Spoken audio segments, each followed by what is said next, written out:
আপনারা বলবে ওর ঘরে কি হইতেছে। বাসায় আসেন।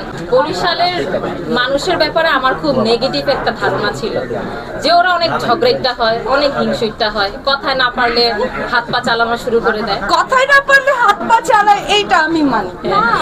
কিন্তু surprisingly exceptional can not be an example. আমি একটা এক্সেপশনাল পারসন পাইছি অ্যাজ এ লাইফ পার্টনার, যে বরিশাইল্লা এবং আলহামদুলিল্লাহ সে অনেক ভালো। এবং বরিশালের প্রত্যেকটা ছেলে বা মেয়ে যদি ওর মতন হয়, ক্যামেরা ধরে আছে, ওই যে ওর দিকে একটু ক্যামেরা না, নাহলে কেউ বুঝবে না যে কে সে।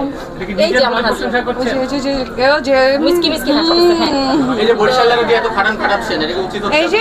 এই যে দেখেন সেরে খাটতেছে, আমি খাটাচ্ছি না। আচ্ছা, যদি সবাই ওর মতো হয় তাহলে ওই যে বরিশাইল্লা বলে যে মানুষ ব্যঙ্গ করে, ওইটা আর কখনো করবে না। ক্যামেরার সামনে কিনা পিছনের কি অবস্থা? আপনারা বলবে ওর ঘরে কি হইতেছে, আপনি জানবেন না, আপনি জানলে কি করবেন? বাসায় আসেন, একদিন আইসা খায় যে। আচ্ছা আমার বলা শেষ, আমি উঠি। না, ফুডাবি কি আসলে বাসায় রান্না করে খাওয়ায়? আমরা তো সবসময় দেখি রেস্টুরেন্টে এটা পুরো হাজবেন্ড জানে। একটা শো করবো না আমরা সবাই মিলে, জিজ্ঞেস করবো না এই তোমার ঘরে কি চলে, কি চলে, ঘরে কি করছো, রান্না করে কি করছো, আর বলা যাবে আর বলা যাবে না। আপু, আপনি কি গরুর মাংস ভালো রান্না করেন?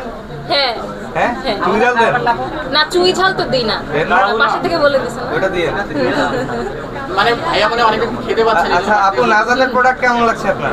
এই যে পরে আছি, আলহামদুলিল্লাহ অনেক ভালো লাগছে। আমি সকাল থেকে এখন পর্যন্ত পরে আছি। আসার কথা ছিল 12টার দিকে, আমি বাসা থেকে 11টার দিকে বের হয়ে গেছি, তখন থেকে এখন পর্যন্ত পরে আছি। কিনে পড়তে ভালো লাগে না স্পন্সরের জিনিস পড়তে ভালো লাগে? কিনে পড়তে ভালো লাগে, কারণ স্পন্সরের জিনিসে ছবি তুলো রে, ভিডিও করো রে, পোস্ট করো, আমি তো tag করো। মাত্র পাচ্ছি, আমার জন্য মাগনাই ভালো লাগতেছে। আপু, কিন্তু ভালো লাগছে, অনেক ভালো লাগছে, কারণ আমি বেশি ভিড় পাই না। আমি রাস্তার মধ্যে অনেক বেশি ভিড় পাইছি। আপু নাজাত সম্পর্কে একটু অডিয়েন্সের কিছু বলবেন? নাজাত সম্পর্কে বলবো, আমি যতক্ষণ পর্যন্ত সর্বোচ্চ 2 মিনিট। আমি যতক্ষণ পর্যন্ত কোনো প্রোডাক্ট না পরি বা না ইউজ করি, বা একটা খাবার যতক্ষণ পর্যন্ত আমি কনজিউম না করি বা না খাই, ততক্ষণ পর্যন্ত আমি আরেকজনকে বলি না যে তোমরা খাও, তোমরা কিনো, তোমরা করো।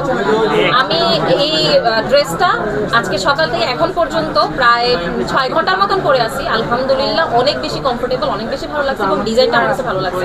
আরেকটা বিষয় হচ্ছে, আপু বলতেছিল যে পাথর দিয়ে ঘষলেও নাকি এই পাথর উঠবে না। এটা শোনার পরে আমিও এতক্ষণ খোঁচাখুচি করতেছিলাম যে উঠে কিনা।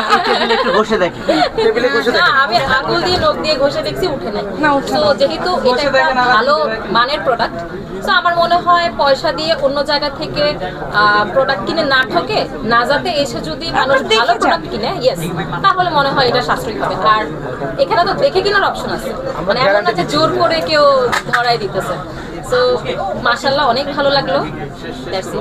ওকে, থ্যাংক ইউ সো মাচ।